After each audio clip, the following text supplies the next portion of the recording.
trying to keep our calories under control for the whole day as a total, or trying to prioritize protein and make sure that we're, getting in the good stuff before we indulge in anything else. Welcome to my podcast, Over 40 and Fabulous, a show that helps you live your best life no matter your age.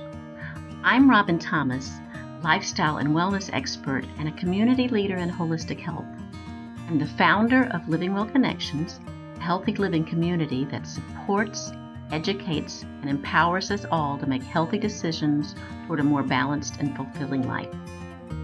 Britt Brandon has been in the wellness industry for over 20 years, acquiring numerous certifications in fitness and nutrition, helping over 10,000 women worldwide, and publishing 23 books on a variety of health-related topics.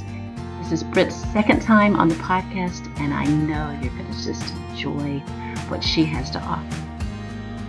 All right. Oh, Britt, I'm so happy that you and I could join this conversation because so many things are happening. It is beginning. Holiday season lasts probably 3/4 of the year, maybe more, maybe the whole year. Yeah. Because it seems like there's one holiday after another. It's this is not just thinking the winter holidays. This is thinking, how do we fit our lives into all this busyness, all that we do? Tell me a little bit about, I told you a little while ago, I said, if anyone's the expert in being able to fit it all in, it's Britt.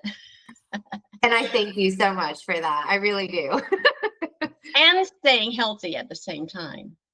Which is, that has been the predominant theme just recently, because we are in the thick of cold and flu season, which I feel like starts as soon as everybody goes back to school, right? And but even to what you just said about the holidays kind of being, it's all encompassing throughout the year.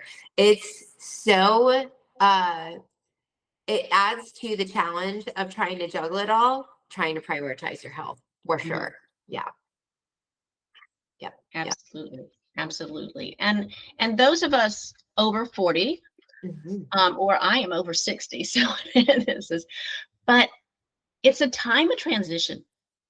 It's really a time in our lives that we don't have little children in our household anymore. Now, we may have children in our households, teenagers in our households. But I do think that women in particular, we don't put them in, okay, men, you do this too. But the women in particular continue to be moms until forever. Forever. Yeah. Yeah, absolutely. Absolutely. I don't think that title ever diminishes in any capacity. But we also want to do other things. Yep. Yeah, and like you said, some go back to school. Oh yeah, I have clients who it's amazing how busy we stay. It is not. I have a girlfriend of mine who I'm actually going to be meeting with later on today, and she is 42, and she has a brand new set of twins. So yeah, and so she is where I was 18 years ago. My youngest is 14. So 14 years ago, but even now, my oldest is about to turn 19 in just a matter of days. And I still feel, we're in constant communication, and she still is asking, I still worry about her as much, but I think one of the fun themes that I see in clients who are over 40 is that even though we're not busy with little kids, we are just as busy, if not more so, than kind of doing life 2.0. And so whether it's going back to school or, we're also that sandwich generation. So we have the kids, whether they're young or, older, but also we have the parents. And so, there's so much fun to be had. And the only way to do that is by saying, to enjoy it is by staying healthy. So So we definitely want to be able to prioritize health while we kind of navigate the, the newness of whatever it is that we're doing that brings us joy and, and fulfillment in whether it is little kids and mommyhood or, carving out this like new existence and life of a part 2 or beyond. So what do you tell your clients when they want to get to stick to a healthy routine? How do you tell them to prioritize that? So one of the things that I have found helpful in my own, and I see it every Halloween, because Halloween, I am not a sugar person, but I definitely fall into the trap that if I have a little bit of candy on one night, it leads to a little bit of candy the next night, and then a little bit of candy the next night. And then, before you know it, I'm getting out of bed at, 10 or 11 because I've got candy talking to me. And that's not even my norm. Yeah. But absolutely. I can't think of anyone who doesn't go through that. I know I do. And the best way to avoid that is to not allow it to start. And so one of the easiest and best ways of kind of navigating any holiday is to act like it's any normal day. We really just want to be able to make sure that, whether it's Christmas and that you're going to be feasting all throughout, or graduation season where you're going to be celebrating somebody's special day, or a birthday or an anniversary, or, Valentine's Day. It's all about balance, right? Like we always want to be trying to, we don't want to overdo. And so if we know we're going to be going out to a really nice dinner, or if we know we're going to be probably indulging in wine or whatever the case might be, we want to try to keep things in perspective so that we're not overdoing and we're kind of like balancing out. And so whether it's trying to keep our calories under control for the whole day as a total, or trying to prioritize protein and make sure that we're, getting in the good stuff before we indulge in anything else. Or, there's just so many different things that we can do, but I do think the predominant theme that is most helpful, even on vacation, is to not think of it as like a, woo, we're just going to let it go crazy because it's a holiday, and instead kind of take it as, this is just another normal day, but we have a little bit of a celebration going on. Yes, I know people talk about the 80-20 rule.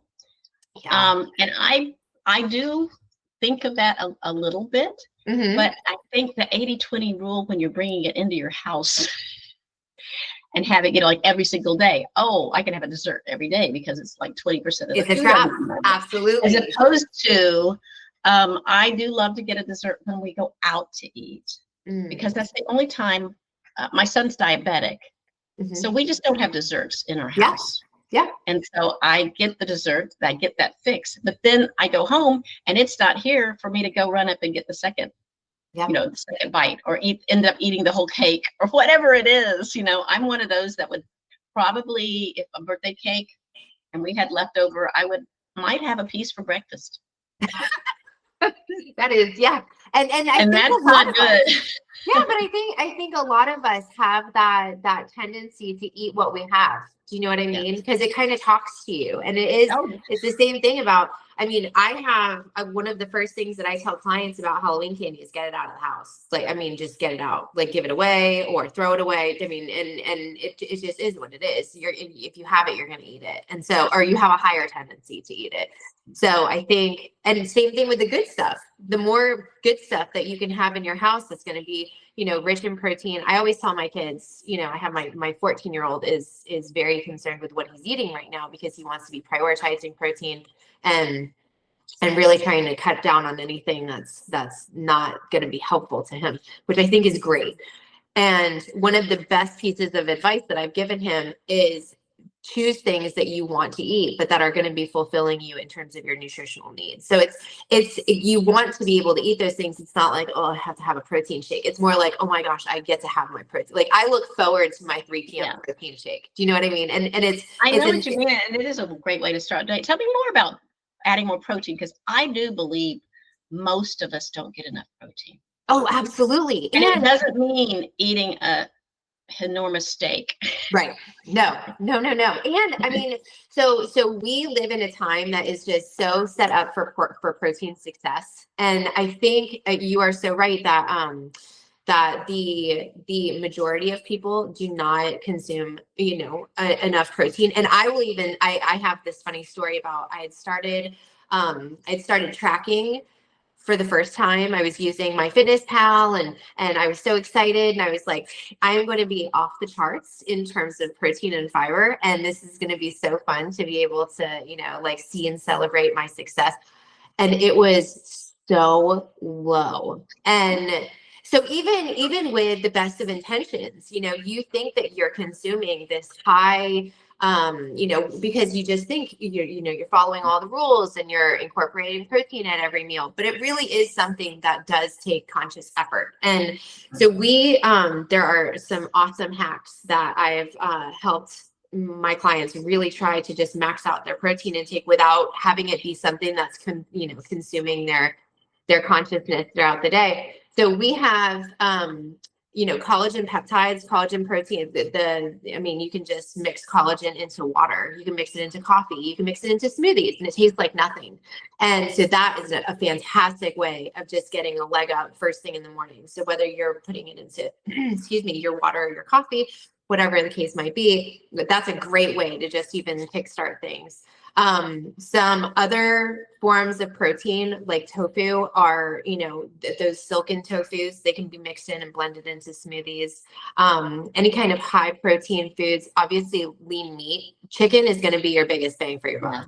And I mean, chicken's so versatile that, unless you're completely opposed to it, and I have met some people who are like, I just don't like chicken at all. You can have so much from lean meats. But then also when we have vegetarian and vegan clients, beans and legumes edamame, which is a win-win, because they actually just had a study come out that showed that a consumption of half of a cup of soybeans per day led to, I think it's 95% of a reduced incidence of hot flashes. And oh, nice. I know, I'll share that with you. I actually just sent it to a friend of mine this morning. But when and edamame, pumpkin seeds, things like that they're just packed full of protein. And so when we can just add things in and snack on things that, like I said before, when I was talking to my son, you want to make sure you're enjoying them, but you also want to, have that win-win of they're providing you with nutritional sustenance that you need. Yeah. Find snacks that you like that are high in protein. Yeah. And a protein shake, everybody, I know it sounds, it kind of sounds like a health nut thing to say, but everybody should be having a protein shake per day. It's just such an easy way of drinking your protein and having it immediately bioavailable rather than, digesting a steak. Your body has to break it down and it has to, figure out how to, allocate all of the nutrients. And a protein shake just simplifies that process and makes it quick and easy. So, well, it does make it quick and easy, and I use them for especially, or even if I'm out and about doing errands. Absolutely, you can bring one in a thermos, and instead of stopping by Mickey D's or something. Well, we were going to be on the road for the majority of the day over the weekend, and so I froze my protein shake the night before, just froze it overnight, and then had it in a thermos that I wrapped it in a towel while we were driving, but it probably took 7 or 8 hours to thaw. But it came time for my 3 p.m. protein shake. And we didn't have to stop, do anything. I didn't miss a beat. I stayed consistent. And just like you said, instead of stopping somewhere or doing something, that you make decisions out of desperation, it makes it quick and easy. But also another thing, a hack that I learned a long time ago, when I was doing all of my kid hustle, when you were in the car for such a long period of time, was I kept my protein shake mix in a little baggie and kept it in my glove box that I could just pop it into my water bottle and shake up. And that's another great way of making sure, talk about a win-win. You're drinking your protein, but you're also making sure that you're not snacking on things that you otherwise wouldn't. And it's easy to prepare, and so you're to be prepared. You don't have to, if you like elaborate smoothies that have all different ingredients in it, that's fine. Yeah. But for something quick and easy, It's nice Absolutely. to have that on hand. Yep. Yep. So being mindful. So you're being mindful when you're choosing to have snacks that have health benefits too. Yep. As opposed to, I mean, this is not protein, but I absolutely love to grab just a celery. I mean, it's so easy. I just grab it and chew on it. And that gives me that chewing. Sometimes those shakes don't give you that chewing motion you want. Yep, So, absolutely. That, Well, yeah. and another fun thing about that we just recently had, because obviously, we're neighbors, so we know how cold it has gotten all of a sudden here. But we started making these purees that we just kind of bake, and they don't have anything special in them. They're just almond milk blended, whether it's with pure pumpkin puree or sweet potatoes was my big thing. I just baked some sweet potatoes and threw them in with cinnamon and cloves and put them in like these little, not ramekins, but like those glass, they're like 16 ounce. So sorry. Sorry. But we put them into these glass containers, and it's made the most amazing little snacks that we can grab and go. And whether we're staying home or whether we're, needing something to be able to take with us, like I said the other day when we were driving, but it's just made things so simple. And all it is was the puree and the almond milk to be able to blend together. And I even topped it with pumpkin seeds, and it was delicious. So now, did you freeze it or just keep it cold? Well, I baked it just to kind of give it like a solid. Okay. Okay. Yeah. Yeah. I missed that word. Oh, sorry. Yep. That's okay. That's okay. Okay, cool. Well, send me that recipe. I will. I absolutely will.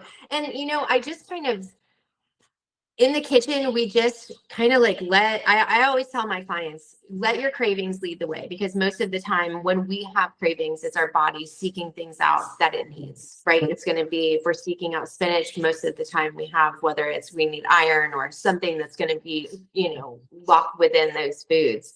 And so when you do that, and just kind of let your cravings lead the way and think of a clean way to consume those foods, whether it's by baking or, blending or whatever the case might be.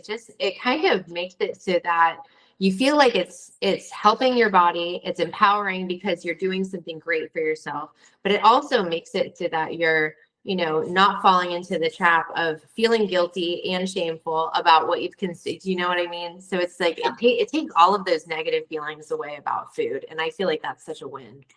That is a huge win, that mindfulness, that taking those negative feelings away. Because people, you can get into the rut of feeling like, oh, I don't have anything to eat. Yeah. I can't eat my favorite foods. And that one of the things I do often is say, okay, what is your favorite food? Let's find a way to make it healthier, or make it, put some protein in it, or do something to it, and or reduce the sugar content. Yeah. This is another thing. Movement is so key. Everybody needs to move their body one way or another. They don't all have to do it the same way, but what do you teach your clients how to incorporate and integrate movement in their everyday? So it definitely can be tricky, especially again, when you have weather changes, whether you're too hot. I had a client in Arizona who was in the middle of a heat wave and was told to not leave her house unless it was absolutely necessary. And then we also have, I have clients who are in Alaska or Scotland. And area, yeah. Exactly. And so my thing is we want to be able to have a few different options, and that way you don't get pigeonholed into, and I am big on routine, but I was just talking with a client yesterday about not getting pigeonholed into a routine, like feeling like she has to check off 30 minutes on the elliptical, because if the elliptical isn't available, then, you feel like you failed. Or if something happens where you didn't do that specific exercise, it's not a failure. You just have to pivot to something that's an alternative. So I like to have a couple different options. I'm big on streaming services. So whether it's YouTube has so many awesome channels, and you can find anything that ranges from a HIIT workout to a calming, somatic yoga. And you can have any duration of time as well. So it's like you can pick the form, the intensity, the time, and it's free, and you can do it in your own home, and it's not weather Or impact. when you're traveling. Exactly. Yes, You absolutely. can do it anywhere.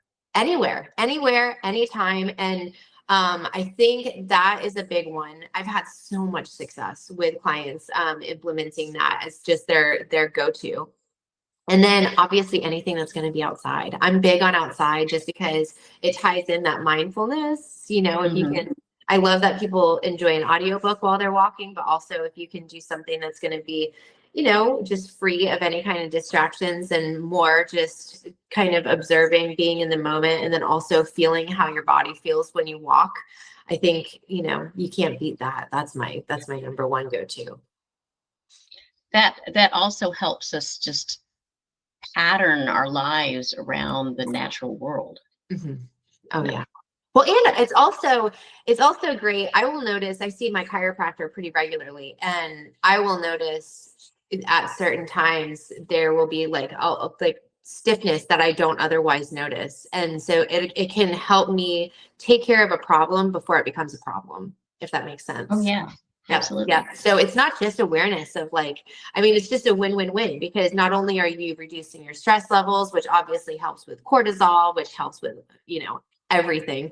But also just makes sure that you are staying consistently aware of, any kind of disrepair that might be happening. We all need maintenance. Right, exactly. Because now, it's funny. We were joking because when my daughter turned 18, she was just a little bit after, she was joking, or she was saying that she was like, I think I slept wrong. We were like, oh my gosh, it's your first sleeping injury. Welcome to adulthood. Yes. Yes. So, and sleep, that leads me to, it doesn't matter. Sleep is primary importance. Getting sleep, even if you've got a million things to do, you still need your sleep, because if you don't sleep, if you stay up extra late to get something done, and then the next day you're practically worthless. And the impact on your brain and your immune system, and it's back to the cortisol, which you make cortisol angry, and she will wreak havoc on your life in every way possible. So it is, cortisol is anything that I can be doing to make sure that we optimize sleep, and make sure that, anytime anything that goes on around bedtime is calm, and we start at 8 o'clock. So here we have, the routine where at 8 o'clock, everything kind of starts to slow down. And that's when I start my nighttime routine with, my math and everything. But sleep is huge. And as we get older, it's just, the sacrifice is just not worth it. No, it's not. No, it's not. We really need to get a good night's sleep, and it needs to be regular. Like you said, when you were talking about being on vacation and kind of going wild. Yeah. No, you still need to sleep. Oh, absolutely. Well, and it's funny because a couple years ago when, and I don't know if it was just an aha moment for me, but it felt like everybody was becoming more aware of cortisol and the impact on that it just has on every part of life. But when I learned that your quality of sleep, or the lack thereof, can directly impact your cravings for the following day, that was and even I put it to the test. And when my kids are in swim team, we will come home from swim team, and if it's 9 o'clock at night, I will be in the kitchen and trying to find something, and I'm not hungry, but it's my body being like, okay, if we're trying to stay up, we need some energy, or we need to go to sleep. But if you're trying to stay up, then we're going to need some food so that we can have some energy, so that we can, have that second win that we need. And it just makes sense.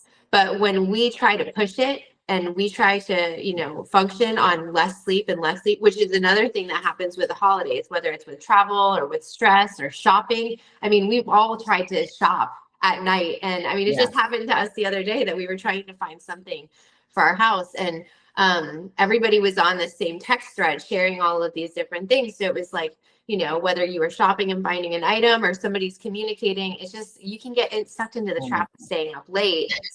so easily. So enough is enough. yeah, Oh, this has just been so wonderful. I love talking to you, Britt.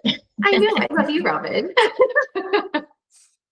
You have any final statement or anything you actually want to say just to tie us up with this? So what I would say is give yourself grace, prioritize protein, and just safeguard your sleep. And if you can do those 3 things, because I was thinking about it in preparation for today, I was thinking about what would be the top 3 takeaways that I would provide to anybody who just wanted 3 quick things that they could implement starting today. And you can start that today. And those would definitely be my 3 biggest. Those are going to be the biggest bang for your buck, and you can start feeling and seeing results immediately. Thank you so much for joining me at my Over 40 and Fabulous podcast. If this podcast has been helpful for you, don't forget to like, subscribe, and share this episode with those in your life who need to hear this empowering message. And don't forget to download my free gift, 5 ways to get started with healthy habits without getting overwhelmed. This free guide leads you through 5 small steps that will allow you to ease into healthy habits until they become a natural part of your life. It's wonderful if you're just not quite sure how to get started. To get this helpful guide, go to robinthomas.biz/community support, and I will put it in the show notes too. Drop in your email and it will arrive straight to your inbox. Bye for now, and I'll see you next episode.